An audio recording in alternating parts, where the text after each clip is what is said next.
Good morning and welcome back to our leadership empowerment session from a cool, wintry morning, but we need all seasons for a whole year. This morning I want to start on something that is close and dear to my heart, on leadership. I've been involved in leadership training as a leadership dynamic specialist, as a life coach since 2002. And we have been doing this across the globe and across different spheres of life, from corporate to government to churches and individuals. Across 25 countries, we've traveled literally from all corners of the world. A lot is being done in corporate and in government to develop their leaders. I was utterly shocked to see the state of church leadership in general across different denominations. We are battling to identify leaders. We are battling to identify emerging leaders and how to develop them and to equip them. We tend to pray a lot about leadership and hope just through prayer it shall come to pass, and it does not. We need to do something from our side as leaders. And we can look at our seminary courses here, curriculums. A very small percentage of the curriculum is allocated for people skills, leadership development, and how to work with people. Yet, the majority of any minister of religion's task, the majority of that involves people skills, and yet we allocate the least amount of time in that regard. So I've written a book a year or two ago on choosing your emerging leaders and how to invest in the upcoming people, the young people and the prospective leadership. And today's teaching is exactly that as well. Leadership is not merely about a position. It's about influence. It's about accepting your responsibility and to become good stewards, what has been allocated to you. And I'm not talking about money. People that have been entrusted unto you. And I want to focus specifically on church leadership in this series. But this is not exclusive to church leadership. These principles can be utilized across the board, from corporate to private, and from any other area it can be influenced. Luke 16:10 says, "He who is faithful in what is least is faithful also in much." We want the big things, but we are battling with the small things in life. Great and effective leaders are not born overnight. Yes, we all have a percentage or a value of leadership imprinted in us because we are humans. But to become effective, we need to be trained. We need to be developed. And this happens through character, through faithfulness, discipline, and servanthood. But let us look at the different characteristics that, and I'm just going to mention a few today, and I will continue the next time with the others. Character, that is your number one priority in leadership. That's the foundation of all our leadership. Proverbs 22 verse 1 says, "A good man is more desirable than great riches. To be esteemed is better than silver or gold." And if you look at the book of Timothy, in Timothy 3, there it states what are the credentials according to the Bible that's required for leadership development. Character is the bedrock. That's the foundation of effective leadership. And upon that, everything else is built. While my talents and my abilities may open up doors for me, it's my character that will keep me inside. It's my character that gives me longevity. It's my character that will sustain me and my influence for a long time. A leaders, our private lives, we can separate that, and we can hide certain things, weaknesses, blind spot in my private life.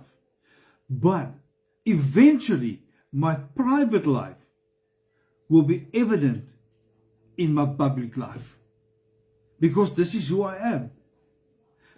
And this is why God develops our character before He entrusts unto us great responsibility. We need to be proven people, men and women of God, proven that my character is in line. Emerging leaders must strive towards to be trustworthy, consistent in their life, with word and action. So when we look at a leader, talking about character, and we need to develop a good character. What is good character? Here are a few things. Integrity. Integrity is living on the moral high ground, upright and consistently. Not just now and then. We must live a life of integrity. That my yes is my yes and my no is my no. That my private life and my public life are in balance. Their words, us with integrity, our words, our actions, our values must be aligned and working together to build trust and credibility. Proverbs 11 verse 3 says, the integrity of the upright, the righteous, shall guide them. And when we look at life today in general, people are lacking integrity. Their word is not their honor anymore. I see you at 10 o'clock, then I show up at 10:20, not making an apology. And it is fine, and everybody's happy with it.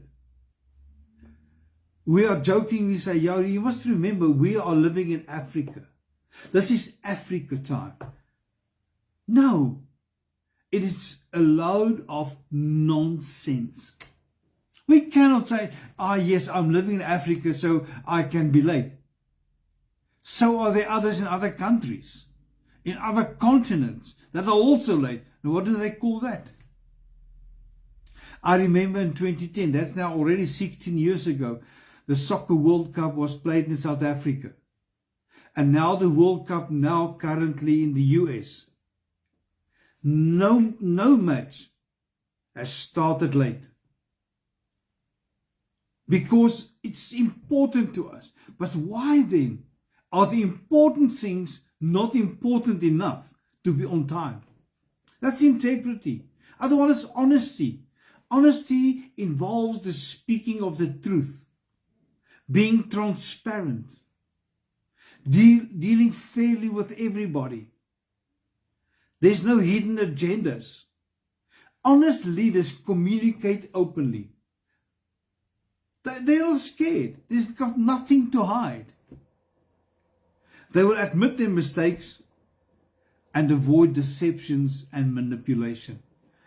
When we look at people today in general, yes, even in the church, trustfulness creates an atmosphere of trust and mutual respect. Proverbs 12 verse 22 says, lying lips are an abomination to the Lord, but they that deal truly are His delight. The thing, this is just a white lie, it's still a lie. Don't talk about people, talk to people. Humility. That's another aspect of the one we've started on character. humility. That is the ability to recognize that leadership is a privilege. It's a responsibility, not a position of superiority. It's not the place for self-enrichment. Humble leaders are teachable. How do you know you're not humble anymore? When nobody can teach you anything anymore. While serving, that is the ultimate form of leadership. A leader that walks in humility is not scared or intimidated to give credit where credit is due. So they are leading with a servant's heart rather than seeking personal recognition and personal gain. Another aspect of character that we need to develop on and to look at. Remember, I'm busy here teaching on how to identify your emerging leaders. We are not supposed to take a person and appoint the person in leadership and then work on these characteristics. No, we don't work towards these things. We work from it. That is the basis that we build the rest on. Let us not rush people into leadership positions that are not ready, that their character is not in line. Other one is purity.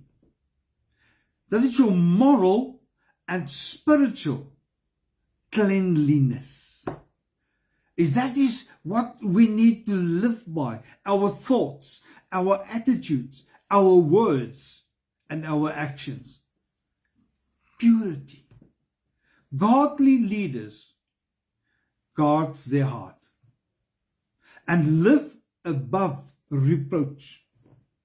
Understanding that personal holiness, purity, strengthens your testimony, your witness, and this strengthens your influence.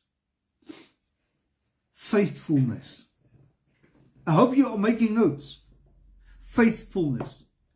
That's the commitment to remain steadfast, to remain loyal, dependable in all your responsibilities, and not just when you want to, not just when you feel like it.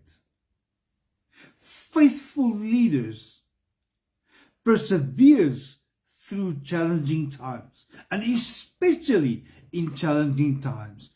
It is easy to lead people in good times, but can you be steadfast in the difficult times you're going through? Be faithful towards those that you are leading.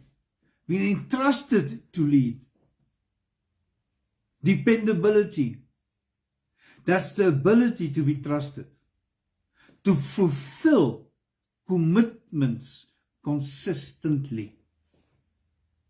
How do I identify an emerging leader? Do they have these qualities? Is that part of their life? Because if it's part of their lives, it will help you to focus on other things. Become dependable, reliable, punctual, operating in excellence, follow through on assignments. We have met so many people that say, yes, I'll do it. And you give them an assignment and you have to check them up every second day. And after a month, you say, you know what? They're not going to perform. They're not going to do it. These are not the type of people you want in your leadership. So how do I conclude this morning then? Godly character, whether in a church, in a corporate world, or in government, it's the foundation for your lasting leadership. If you are having these things in your life, you shall set the pace. And even if you must appoint an emerging leader, or identifying an emerging leader, have these in mind. Don't always Bible bash, but these are principles in the Word that applies in the secular world as well. We need to become good stewards, 1 Corinthians 4 verse 2, that we might be found faithful. As I've said, skills and talents will open the doors for you, but my character will sustain me. It gives me durability in my position. There are so many people that are looking for jobs, that are unemployed. Yes, we have a responsibility to develop our skills levels, our competency levels, but work at your character just as hard. Cultivate integrity, because that is going to position you into a place of authority. Like a Joseph that maintained his integrity in Egypt, a Daniel that remained faithful in Babylon, Samuel that served God faithfully from his childhood. So what is this principle that I'm going to lay down here this morning in closing? My gift might attract people, but my character keep their trust. And I pray for you for lots of wisdom in identifying your emerging leaders. And the one thing we've discovered today, there are quite a few that we will look at in the times to come. The one thing we've looked at this morning is character, with the different facets of character. Thank you for tuning in this morning, setting time aside to follow this live streaming, and you're more than welcome to utilize these videos. You'll find it on my YouTube channel. You can get them, help you with your teaching. And if you really want me to come and visit you, to help you to identify leaders, to help you to train your current leaders, to raise the standard of leadership, you're welcome to contact me. We have, as I've said, we have traveled 25 nations, flown many miles, drive many kilometers. We want to be there for you. Thank you for your time, and God bless you.